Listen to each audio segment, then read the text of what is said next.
When an amateur takes a loss, they are a victim of the market. When a millionaire takes a loss, they are the ones in absolute control. They aren't getting stopped out because they were wrong. They are executing a strategic, pre-planned surrender. It is a psychological weapon called the controlled defeat. If you are holding on to bleeding trades just hoping they bounce back, the market owns you. Elites do not hope. They fake defeat, take the tiny hit, and move on. You do not need to win more. You need to master the architecture of losing. We are completely broken by the school system. From the time you are a small child in a classroom smelling vaguely of floor wax and old paper, you are conditioned to believe that scoring a 90% means you are smart, capable, and destined for a good life. You are simultaneously taught that scoring a 50% is a total failure that will ruin your future and disappoint everyone who loves you. You drag this exact mental baggage into the trading world, expecting the market to grade your homework and hand you a gold star for effort. It does not. In trading, a strategy that wins 90% of the time is usually hiding a massive, fatal flaw that will eventually blow up your entire account in a single afternoon. You risk $50 to make $1, feeling like a genius, until the day the market decides to take it all back. Meanwhile, a trader winning 40% of the time can quietly make millions while being wrong more than half the time. You have to ask yourself, if a 90% win rate can still blow up your account, is winning actually a toxic metric? You think the market is out to get you. You humanize the chart. You imagine a group of wealthy men in expensive suits sitting in a dark, smoke-filled room, staring at a giant monitor, waiting for you specifically to buy a micro-cap stock so they can immediately crash the price and steal your $50. This is a very creative fantasy. The market does not know you exist. The market does not care about your rent, your dreams, or your perfectly drawn support lines. The market does not take your money. You willingly hand it over because you absolutely refuse to accept a tiny, manageable loss.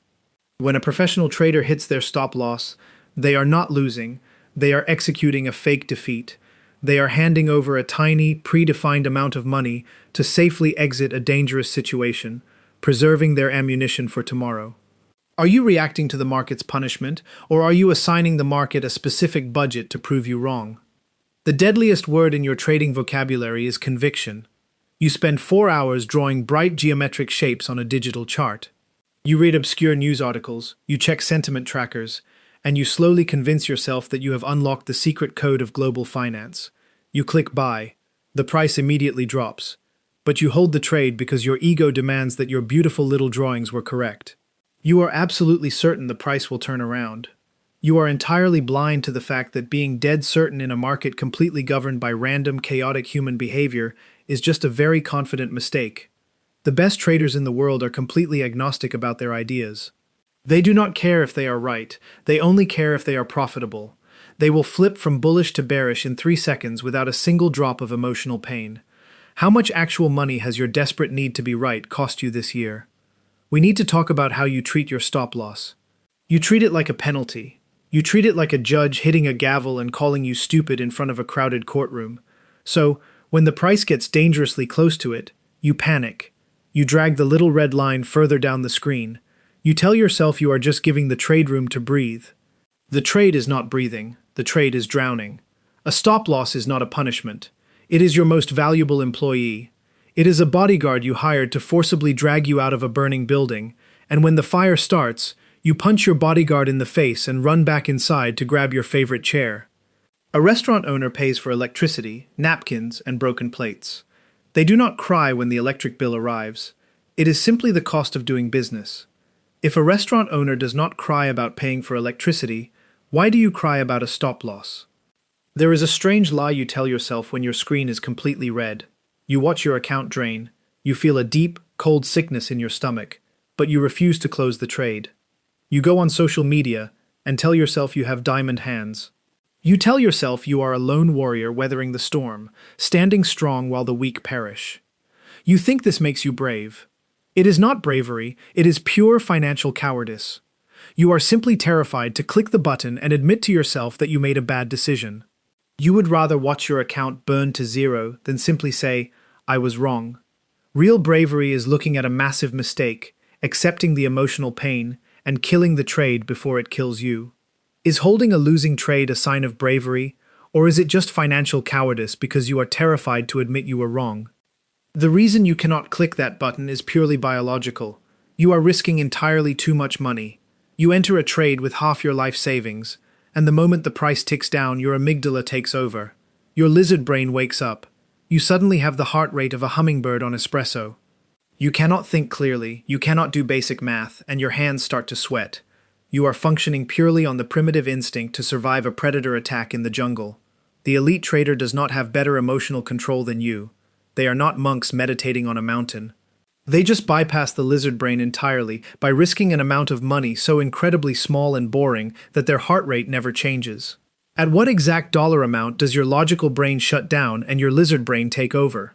You are fighting millions of years of human evolution every time you open a chart. We are biologically hardwired for loss aversion. Back in the caveman days, finding a berry was nice, but losing your winter food supply meant you died in the snow. Because of this, human beings feel the pain of a financial loss twice as intensely as the joy of a financial win. Your brain hates losing money so much that it will literally hallucinate to avoid it. It will whisper sweet lies to you. It will tell you the market is about to reverse right now. It will give you a warm, comforting feeling of hope, convincing you that a miracle is coming. Hope is a terrible emotion for a trader. If you are hoping, you are gambling. Elite traders trade on cold math, completely ignoring their biological urges. Why does your brain lie to you and whisper it will bounce back only when you are in the red? I want you to think about the physical toll of holding a terrible trade. You hold it for 3 days. You sleep poorly, waking up at 3 in the morning to check the futures market in the dark. You check your phone in the shower. You snap at your family for absolutely no reason. The anxiety is a heavy dark cloud sitting directly on your chest, making it hard to take a full breath. Then, finally, you hit your absolute pain threshold. You close the trade. You take the massive, devastating loss. But notice what happens to your body the very second you click close. Your shoulders drop. You take a deep breath. The dark cloud completely vanishes. The anxiety is replaced by instant, peaceful clarity. Elite traders know this feeling well. They just skip the 3 days of unnecessary suffering and fast forward directly to the clarity. Have you ever noticed the immediate physical relief you feel the second you finally close a massive losing trade? You view your account balance entirely wrong. You look at your broker screen and see $5,000. You decide to enter a trade and risk $200. In your head, you truly believe you still have $5,000, and you are just letting the market borrow a little bit of it. You do not. The very second you click the buy button, that $200 belongs to the void. You must psychologically spend that money before the trade even begins. Mentally set it on fire. Kiss it goodbye. Accept that it is gone forever and you will never see it again. If the trade works out and the money comes back with some friends, that is a pleasant surprise. If you have not emotionally spent the money before you enter the trade, do you really have a trading edge? Then comes the red day. You take a normal, healthy loss. You lose $50, but your ego is deeply bruised. You feel a sudden hot wave of disrespect. You decide you must get it back immediately, as if the market insulted your mother. You enter a new trade, a highly irrational trade, just to punish the chart and prove your dominance. You lose $100. Now you are sweating. You double your size. You abandon your strategy. You are no longer engaging in financial speculation. You are having a very expensive temper tantrum. Revenge trading is never about the money. It is entirely about repairing your broken pride. Is your biggest trading flaw your strategy, or the 48 hours of toxic revenge trading that follows a single red day? Revenge trading is not an emotional problem. It is a lack of mechanical rules. I know this because I used to work as a data analyst for a prop firm. I had unrestricted access to the back-end servers, and I watched thousands of accounts. I found the exact mathematical difference between the 1% who get huge payouts and the 99% who burn their money on a temper tantrum. I took all that classified server data and put it into a book. It gives you 3 things. First, the raw data. You get the exact win rates, profit factors, and daily loss limits of the top 4,000 traders. Second, you get mechanical control strategies to physically force patience and stop overtrading dead in its tracks. And third, a step-by-step survival guide to handle drawdowns like a machine. It is time to mechanize your brain. Grab your copy through the link in the description right now. Now, the absolute worst thing that can happen to a new trader is making money by breaking their own rules. You enter a trade, it goes against you, and instead of taking the small loss, you move your stop loss down. By some miracle, the price violently bounces back. You close the trade in the green. You lean back in your chair. You feel like a genius. You just drank poison. You just wired your brain to believe that bad, reckless behavior gets rewarded with cash. This is a bad win. It is a ticking time bomb that will eventually destroy you. Conversely, entering a trade, following your rules perfectly, and hitting your stop loss is a good loss. It is a beautifully executed step in your business plan.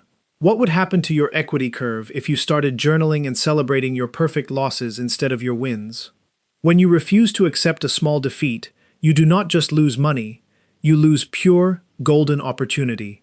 You sit in a bleeding trade, down 20%, refusing to take the loss because you do not want a permanent red mark on your daily record.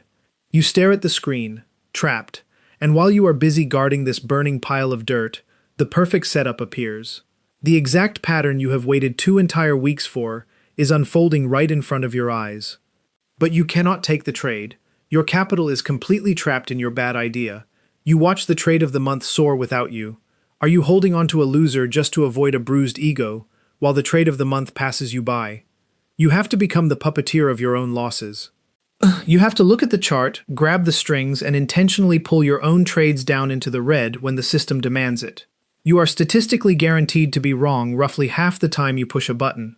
This is not a personal failure, it is not an insult, and it is not a reflection of your intelligence. This is simply the cost of doing business in a game of probabilities. Amateurs fight the math. They fight their own humanity. They run from the red line, sweating and praying, until they trip and fall into a blown account. Millionaires walk calmly toward the red line. They plan for it. They budget for it. They orchestrate a controlled defeat to protect their capital, so that when the real opportunity arrives, they are perfectly positioned to strike. If you are statistically guaranteed to lose half the time, how are you structuring your life around being wrong? Structuring your life around being wrong requires forced discipline. Your willpower is terrible, so you need a machine to do it for you. That is exactly what the Alpha Equity Manager does. Let us say you promise yourself you will only lose $50 today. You take the loss. Your lizard brain wakes up and you start throwing a temper tantrum. The software stops you. The hard equity shield automatically closes your bleeding trades the second you hit your daily limit. Then, it physically disables your buy and sell buttons. You are locked out of the market. And if you think you can just open the settings, change your limit to $100, and keep gambling, you cannot. The time-locked vault instantly rejects your emotional inputs. It protects you from yourself. It even calculates your exact dollar risk before you enter a trade, so you cannot pretend you did not know the math. The link to download Alpha Equity Manager is in the description. Stop trusting your emotions. You do not need to find a magic indicator. You do not need to spend another 400 hours watching tutorials on drawing invisible trend lines. You just need to stop fighting the mathematical reality of the game. Give yourself permission to be wrong, give the market a small tip for its time, and learn how to lose quietly. Because if you cannot master the art of faking defeat, the market will eventually hand you a real one.